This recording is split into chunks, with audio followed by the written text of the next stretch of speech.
started it in 2019. Okay. Before that, there were friends and acquaintances who had been asking me to, do their houses and decor because they just love my style and design.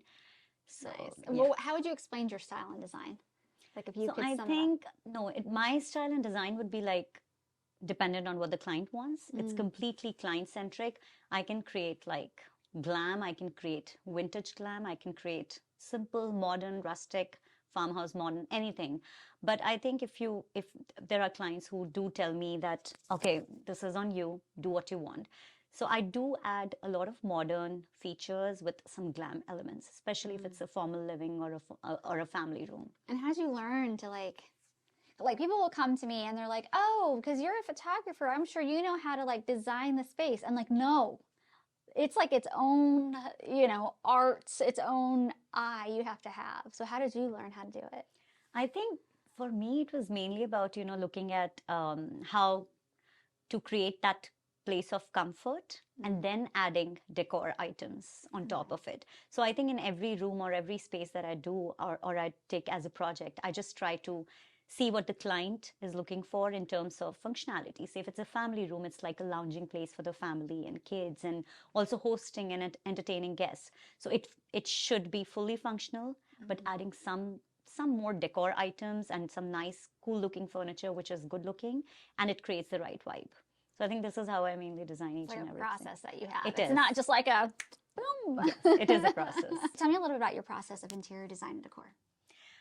So our process is pretty, I would say, curated per client, and it's a very customized package, and it's one of its kind. That's what our clients tell us, because it's a very organic process that I started with. So it has three phases: consultation, design, and setup. Consultation, the usual. I visit the client in person. I look at the architectural features. I listen to their challenges. I get all the inputs about the lifestyles, their goal, the budget. And when I have the whole perspective of what the client, how do they do life? What is their liking? What are their colors? What do they like in patterns and textures? After I get all of that, that's when I create like a theme for them. And that theme will be like a combination of the furniture floor plan in a particular room, the colors, the accent walls, draperies, chandeliers, everything together. So that's consultation phase where I give them all the inputs, and it's a verbal consultation session. So there's no deliverable out of it. Once we are set with this and we get a base out of this, that's when the design phase starts. That's the second phase. Design phase is where we do the concept development. We create the mood boards, we create the furniture layout plan, and we create a fully clickable shopping list. I think that's the unique most feature which Vishok Interior provides. We create all of these. This is a part of concept development. Then we present it to the client so that it's like a design presentation. And then based on the client's feedback, what they like about it, what they want to do some, changes or revisions, then we do design refinement. Once all of this is done, the third phase is install or setup phase. Initially styling of services and staging. So this is like a step-by-step process. And the design phase, which has the three deliverables, which is shopping list, mood board, and the furniture layout plan. That's, I think, one of the favorites that our clients are really a fan of. Perfect. So in terms of how you got started, you said that it was basically friends who were asking. Is that the basis so of it started like that. I mean, we were in a townhouse then, maybe 2014, 2015, and then friends and family, whoever visited our, small townhouse, they really loved the decor. And they asked us, like, can you just take our whole house and do it? So at that point, because my kids were very young, I thought I would do it just room by room. So I did that for a few friends. And then I think when pandemic hit, that's when I really got some time in my hand, which I thought, let me put it to good use. And then those friends kept asking that we've bought new house. Can you please come and do the whole house and then do it like a full-on project? That's when, the whole idea came into, um, the implementation form. Yeah. So basically, your house was your showroom. Yes, yes. That is how it started. Yep. And then they're like so inspired with this all. They're like, can you please do this here? Yes. It's amazing. Tell me about where you are today with your business. So I think I'm in a very good space. We have a set, process that we follow. we have set clients, and most of my new clients, they come from referrals of my ex-clients, which just tells me that I've done something right. And also my clients keep, they keep coming. Like if I've done their main level and second level, they would come to me after 6 months. Addy, you want to do our basement? Do you have time on your schedule? Things like that. So right now, I think it's a full, booked. I would say it's a full scheduled calendar that I have right now. What a great way to grow your business. If it can stay full from just referrals, like that's amazing. Yes, I Right? agree. Yeah. They already know a little bit about your process because their friends already told them a little bit about it. You don't have to worry about like getting clients that you have to like start from the ground up. Yeah. They're like, I've seen so and so's house, I loved it, and that's why I'm coming to you. And I think most of them, they are coming because they have visited my ex-client's house. Exactly. As soon as they enter, they're like, oh my God, who did this? Who did that? And that's how they just get my number. And then they call me that, okay, we went to this so-and-so person's house and we love the family room. We want replica. Copy paste. And I tell them I can't do replica. That would not be fair. But yes, and that's how You know what? comes. It'll be inspired by. Yes, yes, absolutely. Yep. Tell me a little bit about how long have you been in the Northern Virginia area? Since 2010.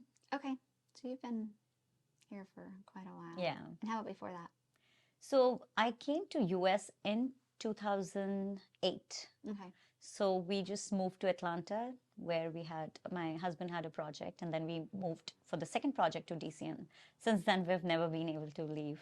We love this area. We love this whole vibe around Virginia. What do you love about it? I think the best thing is I love the weather, by the way. I love the being close to Washington, DC, where you get these nice big, of course, you can see White House and all the museums, etc. But because we live in the suburban area, so it's like a good combination. When you want to get that city life, you go there, and then you can be in the suburban area, which is like more peaceful and just a little more paced out. And then you can go west and you can get into the hills and the... Yes, you have the best of both, I think. And then we have a good circle here as well. You're just blessed to have good friends around. I was going to say, I think our area is pretty diverse, and no matter which country or which area of the world that you come from, or if you were just born and raised in this area, you can find your community. Yep, amazing. What are some special projects that you're working on? So I'm mainly working on a lot of main levels or full houses of my current clients, where they're very varied. And that is what I think makes it more interesting. One of the client wants it completely contemporary, with a touch of glam here and there. The other client, they want like some Indian elements, some ethnic artifacts, some handicrafts to be used. There's a third client where there are a lot of non-local clients as well. So for them, I'm doing like main levels. So it's very interesting, it's just a creativity high for me. Yeah. So what's been like one of your hardest projects, or like something that you learned from a project? I always call, anytime like something like bad or hard happens, I'm like, okay, what did I learn from this? I agree. So that was my approach for one of the client where I think we had an agreement of, once the project is done, there's a photo shoot, obviously, right, for every area that we work on. And they agreed to it. And then in the middle of the project, they said, no, we are not comfortable. And it was one of those initial projects, which is, I'm so passionate about all of my projects. So when you really work so hard and you put your heart and soul, and of course you have to showcase your work through the photo shoots, and then that client was probably not comfortable. And that was the whole discussion before we started, that we need the photo shoot, right? We won't do the projects if this is not the, or at least there should have been a discussion before. So that was, I think it was just a learning lesson for me. Of course, I finished the project to the completion. And then after that, I think it was more of a learning lesson that before I start any new project, there has to be like full-fledged discussion, contracts in the clause. I was going to say, clauses in the contract and things like that. So that was a big learning lesson. Yeah, and I bet that was, and I don't know about that specific case, but it could have been, if you didn't understand the why, painful, because you're like, I poured my heart and soul into this project, and now I can't even use it to absolutely. And I do understand the sentiments, or maybe restrictions that people may have. It's their private property. I totally get it, but it's just after the fact. Yeah, no, You know, you cannot say no. You have to also understand a designer's point of view, right? yeah. I do have projects where we sometimes don't showcase the work because this is a discussion which we have before starting the project. And then Yeah. we remove the clause. I was going to say, and and that's great because then that happens on the front end. Expectations are clear. And Correct. sometimes, I mean, for a photographer at least, or other designers, artists, you might charge more if it's not part of your portfolio. Correct. You might say, like, well, since Correct. this is no longer serving my business in this aspect, Right. then it'll just be a different compensation. Different. Yes. Agreed. Package. Yep. So that really helps, you know, if expectations are, you know, set right in the start. So that really helps. Yeah. Yeah.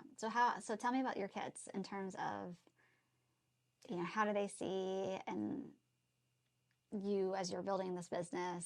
So I have a 13-year-old boy, a middle schooler, and a 7-year-old very naughty girl, very, very hands-on, very cute. The naughty ones end up growing up to be the best, though. And the younger one, so more spoiled, you know. So my elder one is like literally like a clone of me in terms of looks and personality. Like he's really my replica. So he's also he'll do that with his room and all. So when he sees, when I started this, he was like the biggest fan of Vishok interiors, and he still is, you know, very excited and very supportive. Mom, can I help you with this, with that? And, you know, can I create some mood boards for you and things like that? So they're very excited. Nice. And whenever I have a project which just freshly started, he asks me about all the details and all. So it's very nice, you know, when your kids also take equal interest. Yeah, that's exciting. What do they want to be when they grow up? My son has probably 10 or 15 careers. Perfect. Till now. Yeah. Current career that he want to pursue is, I think, a lawyer. He's been into the game designer and the Lego designer and all that zone, and software engineer. Now he's going to become a lawyer. Perfect. It's his current choice. Does he like to stand up and discuss things often? Oh, yes. And he's a middle schooler, all those negotiations and arguments. And because he has such great negotiation skills, I kept telling him, Aryan, you should have been a lawyer. Yeah. That's, I think, probably the starting point. He's like, really, Mama? I said, you negotiate like the best. You can be a good lawyer. So he's like, okay, I'm going to become a lawyer. So that's his current choice, yeah. How about your daughter? My daughter, I think she wants to become a teacher. Nice. Yeah, teacher and an art teacher, an artist, something like that. She's very good in art. Who did you want to be when you were a kid? I think I wanted to be a dancer. A dancer? I'm a Kathak. Kathak is a Indian classical dance, classical form of dance. I wanted to be a dancer because I'm very passionate about dancing, especially this Kathak and Bollywood style, both. So I wanted to be that. And you said you're passionate because you've done it, or is there another reason why you're so passionate? No, because I've done it. I've danced. You're like, because I'm really good at it, Aaliyah. I love dancing, and I've done that all my life. But yeah, in terms of, you know, making a career, my background is like I'm a software engineer. So I'm in computer applications, and I'm an IT professional as well. Oh, nice. So have you done that dancing here, locally? Very casually, right? Okay. Like performances on stage, like very casual ones, not as a career path, but I've done. Yeah. Okay. Done quite a few. Didn't let that die or anything. You keep that passion alive. Yes, absolutely. Okay. I still do that, and I put my younger daughter in that same dance form. Nice. So at least, you know, if there is any, say, you know, seeds growing in there. Yeah, probably sprout. if she can take it up. Yeah, that's just my ambition. Different type of dance mom. Yeah. Yep. Tell me a little bit about your upbringing. So we have been raised. I have a sibling. I have an older sister.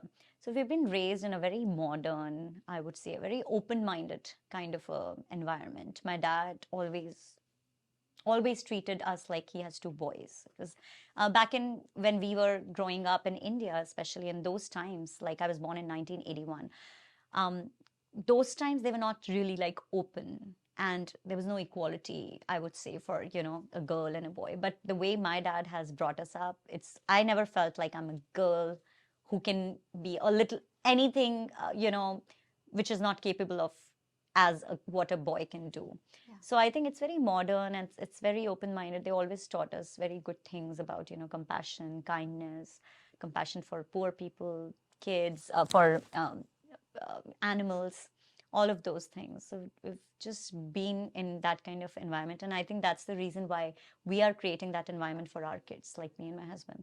Yeah, that's Yep. beautiful. Do you get to see your parents often? We do visit India. They come here. They're coming here in June, this June. So yeah, we get to see every year or so. Nice. It's always hard sometimes when family's not Oh yes, around, absolutely. especially But like I that. talk to them like daily. Okay. Absolute daily, Okay. like FaceTime, 30 minutes. It's a minimum, Yeah. bare minimum. I have to see their face daily. No, Yep. that's beautiful. And I think at this age, obviously, you just feel that all you can do is just talk to them, right? Yeah. They're done with their, you know, all the duties and everything, and they're nicely settled. But they do want us. Yeah. So it's nice to just at least talk to them daily. I love that. In terms of, I'm going to kind of shift gears here. In terms of if you could give some advice to somebody who is looking for you to come in and help them with their space, like what are usually the first, or not first, but what are 3 tips you would say to somebody before you guys start working together? So, in terms of tips, I think I would just say that they should be open about the ideas that a designer brings in. Um, they should be open to take some risks in terms of a color that they have not introduced ever in their house, say a black accent wall, right? I love that. Sometimes, many people, due to some different religion background or some, thought process that they've had all their life, they just get very anxious. Oh my God, is this going to look nice? Oh, a black vase. Will it look nice? A black accent wall. Or, a checkered pattern on a wallpaper. So I would just advise that, and 99% of my clients are very open, but there are always some clients who are a little anxious. But in the end, when they say the end result, when they see it, like how it turns out, they're always happy. But yeah, this would be one thing that, if they are just open to new ideas and a little risk taking, I would say that will be great. The second one I would think is just trust the process. Sometimes, because obviously you're putting in a lot of money, you're buying furniture, you're buying decor, they may feel that is it all going to look together nice, and which is why we create the mood boards. Mood boards really help them to envision what everything would look like together. Sometimes they do feel anxious even after that. So I just think if you trust the process, sometimes you've hired a designer for a reason. You've seen the work, you've seen what is the style of this designer. So when you're hiring the designer, sometimes it's just about trusting the process. And 100% of my clients in the end have always been like really, really happy. Like they give me blessings that, oh my God, we are in such a good space. So, and that gives me a lot of satisfaction because, I mean, that's what my job is, right? To make them happy and to create those beautiful spaces for them. So I think that's about it. Just the 2 tips I would like to give. So some unsolicited marketing advice, if you haven't done this already, because your calendar is full already from referrals, is to get a couple of testimonial videos. Videos, yeah. Yeah, and just kind of like we're doing right now, just a raw conversation with them. And especially the people that were hesitant. That way they can say, I was so uncomfortable when she showed it to me. I trusted her, but I was still very hesitant. Anxious, yeah. And then when I saw it pulled together, I was like, oh, I should have just. So on that note, I do have clients. Every client writes a testimonial, and obviously they write very good stuff, whatever they feel, right? Yeah. It's very organic. But I don't know if they'll be comfortable with the video. Try it. Ask them. That's a good idea. Just and you could ask like 10 of them. If 2 people say yes, that's perfect. That's actually a very good take that video, because then people see it and they hear it and then they're like, oh, I remember that video I saw. They said the same thing. Now I'm feeling it. I think that's a great tip. Thank you. You're welcome. Thank you so much. That's a great tip.